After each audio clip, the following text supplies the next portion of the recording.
신명기 6장 1절부터 3절까지 말씀을 제가 받들어 읽겠습니다. 하나님의 말씀을 들으십시오. 이는 곧 너희의 하나님 여호와께서 너희에게 가르치라고 명하신 명령과 규례와 법도라. 너희가 건너가서 차지할 땅에서 행할 것이니 곧 너와 내 아들과 내 손자들이 평생에 내 하나님 여호와를 경외하며 내가 너희에게 명한 그 모든 규례와 명령을 지키게 하기 위한 것이며 또 내 날을 장구하게 하기 위한 것이라. 이스라엘아, 듣고 삼가 그것을 행하라. 그리하면 내가 복을 받고 내 조상들의 하나님 여호와께서 내게 허락하신 같이 젖과 꿀이 흐르는 땅에서 내가 크게 번성하리라. 아멘. 우리 옆에 분들한테 이렇게 인사하시겠습니다. 사랑하며 섬깁시다. 인사합니다. 사랑하며 섬깁시다. 전 세계 인구의 0.2%밖에 안 되는 유대인들, 그러니까 세계 인구 1000명당 2명밖에 안 되는 유대인들, 그러니까 지극히 작은 숫자죠. 세계 인구의 0.2%밖에 안 되는 유대인들이 오늘날 세계의 정치, 경제, 사회, 문화, 예술 모든 부분들을 주도하고 있습니다. 그래서 어떤 학자는 말하기를 유대인이 없었다면 현대의 문명은 존재하지 않을 것이다. 그렇게까지 평가하는 사람들도 있습니다. 그들의 영향력이 가히 우리의 상상을 초월한다고 하는 거죠. 사실 인류사에 큰 발자취를 남긴 인물들 대부분이 유대인들입니다. 예를 들자면 세계적인 금융 재벌 로스차일드, 석유 재벌 록펠러, 투자계의 대부 조지 소로스, 그 다음에 미국 경제 대통령이라고 불리는 앨런 그랜스폰과 같은 사람들, 스타벅스의 창업자 하월드 슐츠, 던킨 도너츠의 창업자 윌리엄 로젠버그, 베스킨 라빈스의 창업자 어바인 라빈슨, 마이크로소프트의 창업자 스티븐 발머, 그리고 구글의 창업자 세르게이 브린, 그리고 전설적인 앵커 레리 킹, 할리우드를 개척한 배우 채플린, 그리고 영화배우 스티븐 스필버그. 여러분, 이루 헤아릴 수가 없어요. 유대인들이 전 세계에서 어느 정도 영향력을 미치고 있는가, 우리가 그것을 살펴보려면 며칠을 두고도 얘기할 수가 있을 것입니다. 그야말로 전 세계의 전 영역에서 유대인들의 파워는 가히 독보적입니다. 전 세계에서 가장 강하고 부한 나라가 미국이잖아요. 그 미국을 움직이는 사람들이 유대인들이에요. 도대체 무슨 힘이 이런 기적을 만들어냈을까? 그들의 피가 다른 민족과 다른 것일까? 그렇지는 않습니다. 그렇다면 그들의 머리가 타고난 민족일까? 그렇지도 않습니다. 한 번은 핀란드의 헬싱키 대학에서 전 세계의 나라 국민들의 지능 지수를 조사했습니다. 유대인들의 평균 IQ는 95입니다. 전 세계에서 26위예요. 그러니까 똑똑한 민족도 아닙니다. 미국은 98로 19위이고 우리나라는 어떻게 될까요? 우리나라 사람들의 평균 IQ는 106입니다. 106으로 전 세계 2위예요. 1위는 홍콩 사람들이에요. 우리보다 1위 더 높아요. 107로 세계 1위고 대한민국 사람들이 106으로 세계 2위를 기록했습니다. 그러니까 유대인들이 다른 민족들보다 머리가 똑똑한 것도 아니에요. 그들이 어떤 탁월한 지능을 가지고 있는 것도 아니라고 하는 겁니다. 그렇다면 유대인들의 진짜 힘은 어디에서 나오는가? 교육입니다. 교육에서 유대인들의 힘이 나온다는 것은 유대인들을 연구한 모든 사람들, 모든 전문가가 공통적으로 이야기하고 있는 겁니다. 유대인들의 파워는 교육에서 나온다. 특별히 가정교육, 가정교육에서 유대인들의 힘이 나온다고 이야기를 하고 있습니다. 도대체 유대인들은 어떤 자녀교육 방법으로 그들을 슈퍼인재로 그렇게 키워낼 수 있었을까? 오늘 본문에서 우리는 그 단서를 발견할 수 있어요. 여러분들이 이 말씀을 잘 보셔가지고 우리 신앙의 부모들이 자녀들에게 무엇을 가르치는가를 여러분들이 배울 수 있다면 여러분들의 자녀들을 정말 유대인과 같은 그런 세계적인 영향력을 끼치는 인물로 만들어낼 수 있음을 우리가 한번 살펴보려고 합니다. 우리 신앙의 부모가 자녀들을 위해서 해야 될 일이 뭘까요? 오늘 신명기 6장 1절에 보면 이렇게 기록되어 있습니다. 이는 곧 너희의 하나님 여호와께서 너희에게 가르치라고 명하신 명령과 규례와 법도라. 너희가 건너가서 차지할 땅에서 행할 것이니. 하나님의 명령과 규례와 법도 이것을 지키라는 거예요. 너희가 건너가서 차지할 땅에서 이것들을 지키고 순종하라고 하는 겁니다. 신명기 말씀은 이제 하나님이 약속하신 언약의 땅, 축복의 땅, 가나안 땅에 들어가기 전에 하나님께서 모세를 통해서 주신 말씀이에요. 앞으로 너희들이 강을 건너서 약속의 땅으로 들어가게 될 텐데, 젖과 꿀이 흐르는 땅에 들어가게 될 텐데, 그곳에서 너희들이 해야 되는 일이 뭐냐? 하나님이 주신 축복을 계속해서 누리는 방법이 뭐냐? 그것을 우리에게 가르쳐 주는 거예요. 신명기를 한마디로 요약하면 그거예요. 순종하면 축복, 불순종하면 저주. 그게 신명기의 핵심이에요. 지금 모세가 그 얘기를 하는 거예요. 강을 건너가서 약속의 땅에서 부모들이 해야 되는 일이 뭐냐? 하나님의 명령과 규례와 법도를 지켜라. 하나님의 말씀에 순종하는 삶을 살아가라. 그 얘기를 하고 있는 거예요. 또한 그것을 자녀들과 후손들에게도 가르치라고 하는 거죠. 2절 말씀을 우리가 같이 한번 읽어봅니다. 2절입니다. 곧 너와 내 아들과 내 손자들이 평생에 내 하나님 여호와를 경외하며 내가 너에게 명한 그 모든 규례와 명령을 지키게 하기 위한 것이며 또 내 날을 장구하게 하기 위한 것이라. 신앙의 부모가 해야 되는 일이 뭐라고 말합니까? 자녀들과 후손들에게 하나님을 경외하는 법을 가르쳐라. 하나님의 명령과 규례와 법도에 순종하는 것을 가르치라고 이야기하고 있습니다. 그렇게 해야 되는 궁극적인 이유가 뭐예요? 왜 우리로 하여금 하나님을 예배하고 하나님을 경외하라고 하는 겁니까? 우리를 귀찮게 하기 위해서요? 그렇지 않죠. 왜 우리가 여호와의 명령과 규례와 법도를 지켜야 될까요? 여러분, 우리들 잘 되라고 주시는 말씀이잖아요. 그렇게 하면 내 날을 장구하게 하기 위한 것이라 그랬어요. 우리를 영원토록 장구히 하나님께서 복 주시겠다고 하는 거예요. 하나님이 우리 잘 되라고, 우리 자손들 잘 되라고, 우리 자식들 잘 되라고 이 말씀을 주셨다는 겁니다. 하나님을 경외하고 하나님의 말씀을 잘 지키고 순종하면 하나님께서 약속의 땅에서 그들이 계속해서 축복의 자리에 머물 수 있도록, 그리고 더 크게 번성할 수 있도록 하나님께서 복을 주시겠다고 하는 거죠. 오늘 우리가 자녀들 앞에서 해야 되는 일이 그겁니다. 부모들이 먼저 하나님을 예배하고 경외하는 모습을 보여줘야 돼요. 하나님을 사랑하고 순종하는 모습을 보여줘야 돼요. 그러면 아이들이 그 부모를 따라서 그렇게 살아가게 됩니다. 오늘 본문에 보면 신앙의 부모가 가르쳐야 되는 내용을 세 가지로 말씀하세요. 첫째는 가정교육을 통해서 우리의 자녀들이 하나님을 사랑하도록 가르쳐야 된다는 겁니다. 4절과 5절에 보시면 이스라엘아 들으라, 우리 하나님 여호와는 오직 유일한 여호와이시니 너는 마음을 다하고 뜻을 다하고 힘을 다하여 내 하나님 여호와를 사랑하라. 이것을 우리는 쉐마 본문이라고 말합니다. 유대인들의 교육은 여기에서 나와요. 쉐마라는 말이 무슨 말이냐면 들으라, 그겁니다. 어렸을 때부터 아이들로 하여금 하나님의 말씀을 듣고 묵상하고 읽게 만드는 거예요. 유대인들은 보통 성인식이 12살, 13살 성인식이 될 때 여러분 모세오경을 다 암송을 해버립니다. 성인식이 뭐냐면 부모와 그 공동체의 어른들 앞에서 성경을 낭독하는 거예요.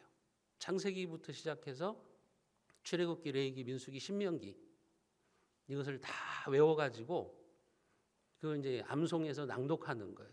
이게 성인식이에요. 전 세계에서 그래서 세대 차이가 가장 나지 않는 민족이 유대인입니다. 왜냐하면 아버지나 어머니도 성경 말씀을 공부하고 자식도 성경 말씀을 공부하고 손자 손녀들도 하나님의 말씀을 공부하니까 이 하나님의 말씀을 통해서 세대차가 없어져요. 그들이 하나님 안에서 하나 되는 거예요. 지금 그 얘기를 하는 거죠. 우리 하나님 여호와는 오직 유일한 여호와이시니 너는 마음을 다하고 뜻을 다하고 힘을 다하여 내 하나님 여호와를 사랑하라. 이게 이제 부모들이 자식들에게 들려주는 말이에요.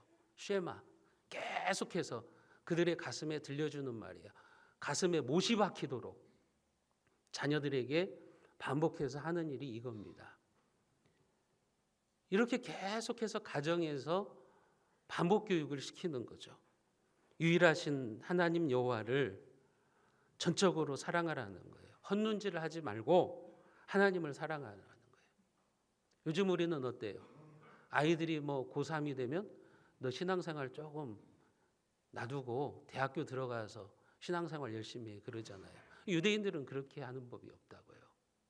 어떤 상황과 어떤 환경 속에서도 하나님의 말씀을 들려주는 겁니다. 하나님의 말씀으로 양육을 하는 거예요. 하나님을 경외하고 하나님을 사랑하도록 그렇게 가르치는 거죠. 앞에서 말씀드렸던 것처럼 유대인들은 선천적인 천재라서 세계를 쥐락펴락하는 게 아닙니다. 어렸을 때부터 하나님을 사랑하는 거죠. 하나님의 말씀을 가까이 하는 거예요. 그러니까 그들은 영성 지수가 높아져요. 영성 지수, SQ라고 그럽니다. 스피리추얼 쿼션트라고 그러는데 이게 영성 지수가 높아요. 요즘 이 영성 지수에 대한 이야기를 많이 합니다. 원래 이제 영성 지수는 신학에서 나온 단어인데 요즘은 이게 지금 교육학 그리고 리더십에도 지금 영성 지수가 이제 논의되기 시작해요. 예전에는 IQ를 중시했지 않습니까? 그래서 IQ 검사를 했죠. 저희들 학교 다닐 때도 IQ 검사를 했는데 이것은 이제 인텔리전스 쿼션트, 얼마나 머리가 똑똑하냐 그것을 재는 거잖아요. 근데 IQ만 높고 그러면은 그 사람이 성공적인 삶을 살아가냐, 인생을 잘 사냐, 그게 아니라는 거예요. 머리 똑똑하면은 잘 될 줄 알았는데 그러지 않더라는 거예요. 그래서 나왔던 게 뭐냐면 이제 그 EQ라고 하는 것이었어요. EQ, Emotional Quotient. 그래서 머리만 똑똑하면 잘 되냐, 머리만 똑똑하면 그게 인간이냐, 사람이 좀 그 남의 말에 공감도 할 줄 알고 또 사람 사이에 이렇게 공감 능력들 또 인간을 대하는 그런 감정들 이런 것들이 있어야지. 그래서 EQ가 한때 또 유행을 했어요. IQ와 EQ. 그러다가 사람들이 깨달은 게 있어요. 이게 머리만 똑똑해도 안 되고 이게 사람이 감성지수만 높으면 안 되는구나 하면서 요즘 이제 심리학이라든지 교육학이라든지 리더십에서 나오는 게 SQ예요. 스피리추얼 쿼션트, SQ라고 하는 거예요. 이게 원래는 우리 기독교 안에서 논의됐던 건데 이게 이제 리더십에 의해서 지금 연구를 하고 있어요. 한마디로 말하면 다시 성경으로 돌아간 거예요. 꼭 인간이 머리만 똑똑하다고 되는 게 아니구나. 사람이 좀 총체적으로 전인적으로 이렇게 자라나야 되는구나. 그런 움직임들이 일어나고 있는 겁니다. 왜 영성지수가 중요하냐면 영성지수가 높으면 사람들이 자존감이 높아지더라는 거예요. 영성지수가 높으면 자존감도 높아지고 배려와 공감 능력도 높아지고 자신과 남을 사랑하는 사고방식을 가지더라고 하는 거예요.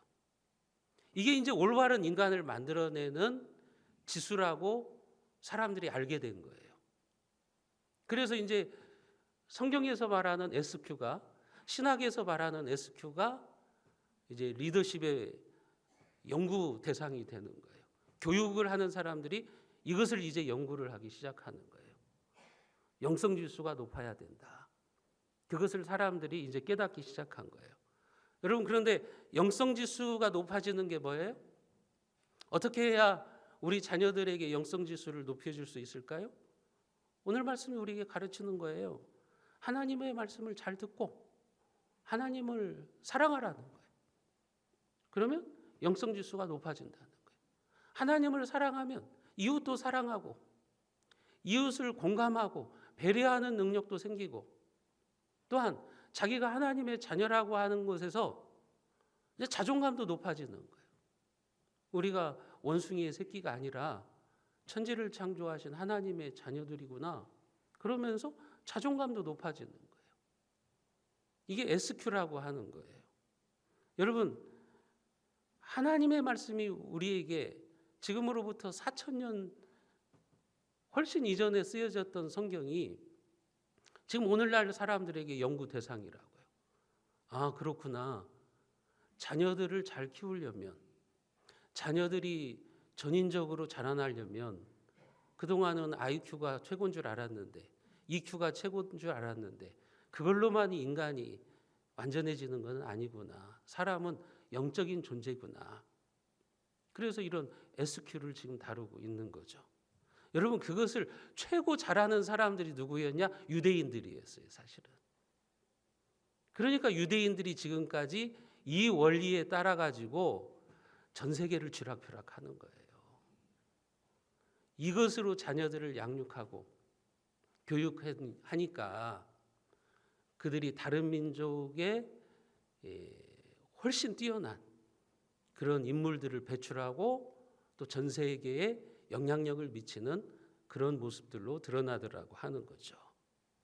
사랑하는 성도 여러분, 여러분들의 자녀들의 귀에 여러분들은 어떤 소리를 들려주십니까? 오늘 말씀 우리에게 쉐마, 들으라, 하나님의 말씀을 들으라고 하는 거예요. 내 하나님 여호와를 사랑하라, 이 소리를 들려주는 믿음의 부모가 되라고 하는 거예요.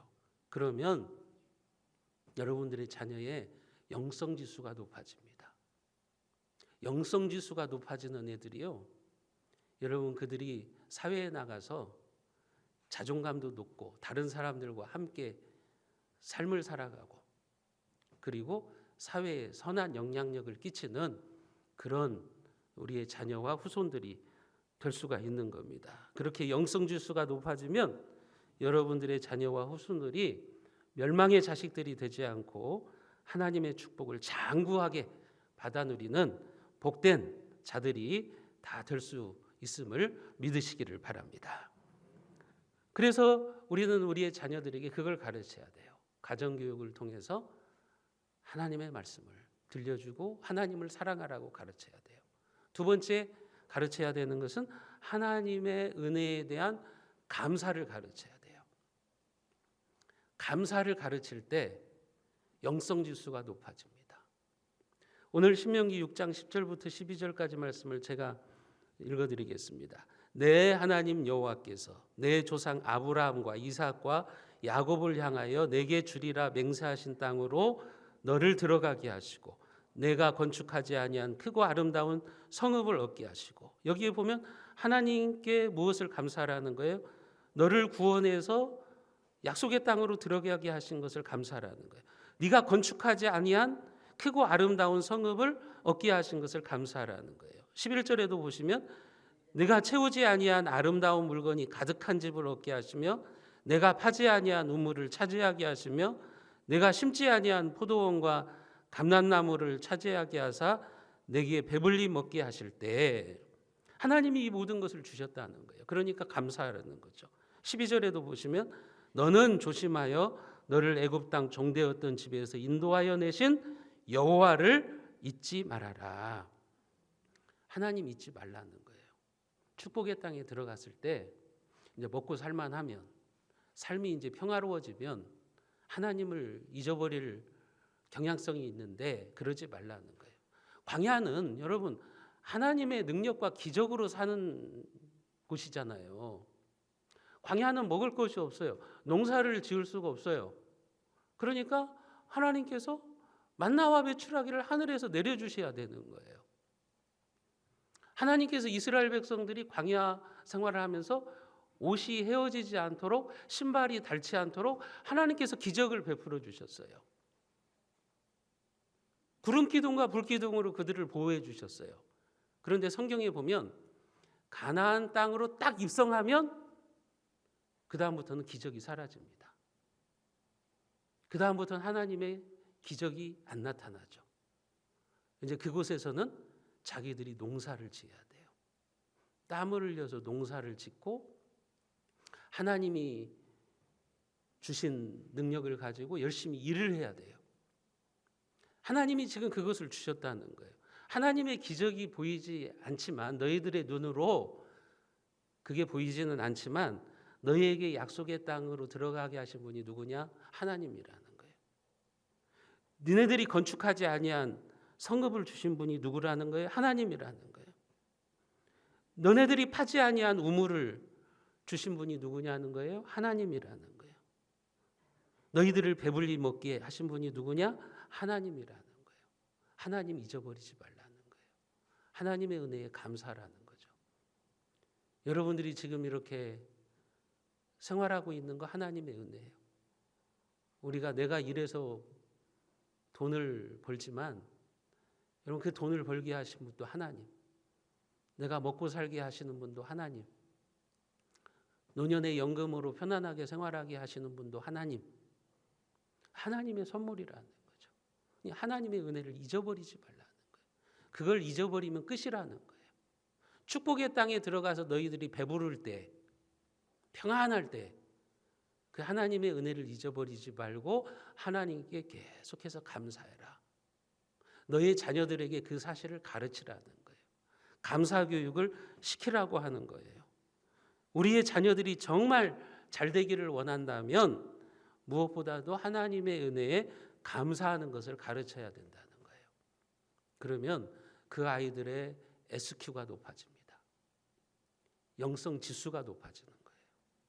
특별히 유대인들은요, 고난을 많이 겪은 민족이에요. AD 70년에 로마에 의해서 나라가 멸망당하고 2000년 동안을 그들은 나라 없이 뿔뿔이 흩어져서 살았다고요. 전 세계 디아스포라라고 그러죠. 2000년 동안 나라가 없었어요. 그러다가 1968년도에 나라를 세우잖아요. 지금 이스라엘 땅에다가. 여러분, 이런 일이 어떻게 일어날 수 있어요? 2000년 동안 나라가 없는 사람들이, 나라를 잃어버리고 나라가 없이 살았던 사람들이 2000년 후에 나라를 다시 세우는 거죠. 성경의 예언이죠. 이스라엘의 회복이 성경에 예언되어 있지 않습니까? 그렇게 그들은 나라를 잃어버리고 2000년 동안 고생했다고요. 그것뿐입니까? 2차 세계대전 때는요, 전체 유대인의 절반가량이 학살을 당합니다. 우리가 잘 알고 있는 것처럼 그들이 게르만 민족에 의해서 또 유럽의 민족들에 의해서 학살을 당한다고요. 반절 이상의 민족이 그렇게 죽게 되는 고통도 당한다고요. 그런데 그들은 그런 절망적인 상황 속에서도 하나님을 향한 믿음은 놓지 않아요. 하나님을 견고하게 붙잡는 거예요. 유대인들은 자신들의 모든 상황을 통해서 자식들에게 하나님을 기억하게 만들어요. 절기를 통해서도 하나님의 은혜에 감사하게 만들어요. 성경에 보면 절기들이 많이 나오잖아요. 유월절, 초실절, 장막절, 이런 절기들이 나오잖아요. 그 절기가 뭐냐? 다 교육적인 목적이에요. 하나님의 은혜를 기억하라는 거죠. 오늘 우리도 그렇잖아요. 맥주감사절, 추수감사절, 이런 절기들을 통해서 우리가 하나님의 은혜를 생각하고 감사하는 것처럼, 특별히 유대인들은 이제 장막절이 되면 일주일 동안 자기들의 편안하고 안락한 집에서 떠나서 광야로 들어갑니다. 광야로 들어가서 텐트를 쳐요. 장막을 치고 일주일 동안 거기에서 생활을 해요. 불편하죠, 여러분? 집에 있으면 얼마나 편합니까? 따뜻하죠. 물도 잘 나오죠. 편안한 환경이잖아요. 근데 광야로 가면 이제 불편해지기 시작하는 거죠. 근데 일주일 동안 그런 불편함을 자녀들에게 교육을 시키는 거예요. 그러면서 우리 조상들이 이렇게 광야 생활을 했다. 광야 생활을 하는 우리를 하나님께서 도우셔서 우리가 지금 이렇게까지 잘 사는 나라가 되었다. 이게 하나님의 은혜다. 하나님의 은혜를 잊어버리지 마라 하면서 체험 교육을 시키는 거죠. 그때 자녀들은 어떻게 됩니까? 그 텐트 속에서 자기 민족들의 이야기를 듣는 거예요. 부모로부터. 자기 민족들이 얼마나 고생했는지, 얼마나 어려움을 당했는지 그 이야기를 들으면서 민족을 사랑하는 마음이 생깁니다. 부모를 존경하게 돼요. 그리고 공동체 의식이 생기는 거예요. 나라를 사랑하는. 그러니까 이슬람 국가들과 6.1 전쟁이 있었을 때 아랍 국가들의 사람들은 전쟁 나도 다 전쟁 안 참여하려고 도망갔잖아요. 그런데 어떻게 하면 유대인들은요, 전 세계에 흩어져 있는 유대인들이 다 직결하는 거예요. 직결해서 이게 게임이 되지 않는 전쟁을 승리로 이끌어가는 거예요. 그게 다 교육에서 나온 거예요, 여러분. 이런 장막절을 통해 가지고 자기 자녀들에게 신앙 훈련을 시키는 겁니다. 하나님을 경외하는 훈련을 시키는 거예요. 그렇게 되니까 영성 지수가 높아지는 거예요. 공동체를 사랑하고 이웃을 배려하고 그런 삶을 살아가게 만드는 거죠. 여러분, 그렇게 하면 자녀들이 일찍 철이 들어요. 일찍 철이 들어가지고 살아가요. 여러분, 철이 드는 것과 길들이는 것은 다른 거예요. 우리는 우리의 자녀들을 철들게 해야지 길들이려고 하면 안 돼요. 예를 들면 길들이는 것은 뭐냐면, 여러분들이 텔레비전 같은 데서 보면 돌고래 쇼 있잖아요. 돌고래 쇼에 등장하는 고래의 쇼를 보면서 그것을 보면서 철이 들어서 사람들을 즐겁게 한다라고 생각하는 사람은 없을 거예요. 돌고래가 철이 들어가지고 사람을 기쁘게 하는 거예요? 그렇지 않죠. 돌고래들은요, 길들여 있을 뿐이에요. 길들여져서 그런 일을 하는 거예요. 그런데 사람은 길들여지는 존재가 아니에요. 사람은 철이 들도록 가르쳐야 되는 거예요. 사람을 길들이려고 하는 생각 자체가 인간에 대한 모욕이에요. 여러분, 그래서 독일 같은 경우에는 이 경쟁은 야만이라고 가르쳐요. 독일의 교육은 그래요. 경쟁은 야만이다. 그래가지고 석차가 없어요. 독일의 교육은. 사람을 경쟁으로 길들이려고 하는 것 자체가 야만적인 행동이라는 거예요. 왜 사람을 길들이려고 하느냐는 거예요. 경쟁시키는 건 야만적인 행동이라는 거예요. 그건 짐승들이나 하는 거라는 거예요. 사람은 다 평등하다는 거예요. 그래서 자기가 하고 싶은 것을 자기의 재능에 따라서 하도록 하라는 거예요. 그런데 우리나라는 어떤 사회입니까? 경쟁 사회죠. 다 서열화되어 있는 거예요. 학교도 서열화되어 있고 그러는 거예요. 그러나 그런 나라들은요, 서열화가 없어요. 우리는 다 서울대, 연고대만 가면 성공한 것처럼 보이죠. 그런 나라는 그렇게 하지 않아요. 예를 들면 저쪽 시골에 농업으로 뛰어난, 농업으로 우수한 대학이 있으면 여러분, 아이들이 거기 가는 거예요. 자기의 재능에 맞게 가는 거예요. 대학에 서열화도 없어요. 성적에 서열화도 없어요. 그게 요즘 우리 지구촌에서 일어나고 있는 변화의 물결인데, 우리 대한민국만 경쟁을 시키는 거예요. 서열화를 시키는 거예요. 그 야만적인 행동이라는 거죠. 사람을 길들이려고 하는 거라는 거죠. 사람은 길들여져야 되는 존재가 아닙니다. 여러분들이 혹시 내가 어떤 사람을 내 마음대로 길들여야지, 내 뜻대로 만들어야지 이렇게 생각하고 있다면 여러분들은 야만의 본성을 가지고 있는 사람들이에요. 그것이 얼마나 비인간적인가를 알아야 돼요. 사람은 경쟁하면서 순위를 매기고 서열화시킬 수 있는 그런 존재가 아니에요. 성경은 말하죠. 우리 모두가 하나님의 형상으로 창조되었다고. 하나님 안에서 모두가 평등하다고 그렇게 말씀하신다고요. 우리는 우리의 자녀들을 짐승처럼 길들이려고 하면 안 됩니다. 우리의 자녀들이 하나님이 창조한 존귀한 존재로 철이 들도록 양육해야 되는 거예요. 그러면 그 아이들은 자기들의 인생을 삽니다.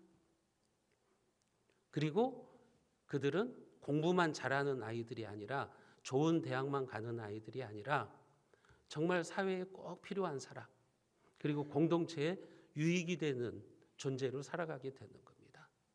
지금 하나님은 하나님의 백성들에게 그걸 말하는 거예요. 하나님의 은혜를 잊어버리지 말도록 자식들에게 가르쳐라. 감사 교육을 시켜라. 그 얘기를 하는 거예요. 세 번째로 우리의 자녀들에게 가르쳐야 되는 것은 하나님을 예배하는 신앙을 가르쳐야 된다는 겁니다. 오늘 13절과 14절 말씀을 같이 한번 읽어봅니다.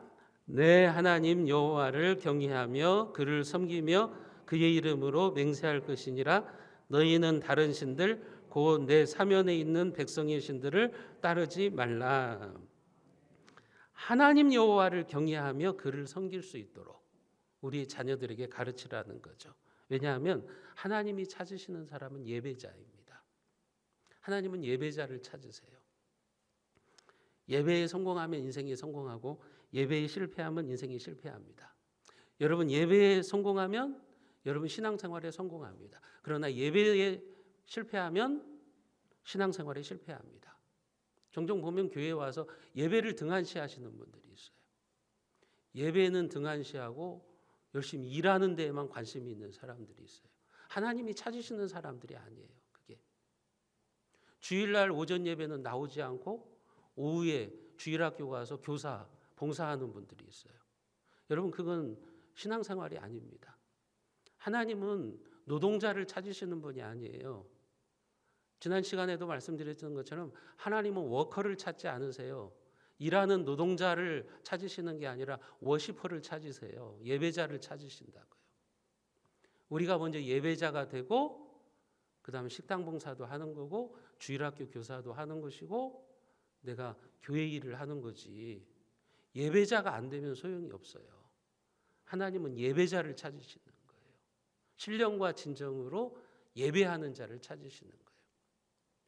여러분 이 시간 제가 설교를 하고 예배를 인도하는데 예배자가 되지 못한다. 이 예배는 실패한 거죠. 여러분들도 마찬가지입니다. 먼저 예배자가 되셔야 돼요. 그것을 지금 가르치고 있는 거예요. 성경에도 보면 이스라엘 백성들이 하나님께 드리는 예배가 살아있을 때는 나라가 부강해집니다. 하나님이 그 나라를 지켜주세요. 하나님의 손으로 지켜주세요. 그래서 경제가 융성하고 군사력이 뛰어나게 됩니다.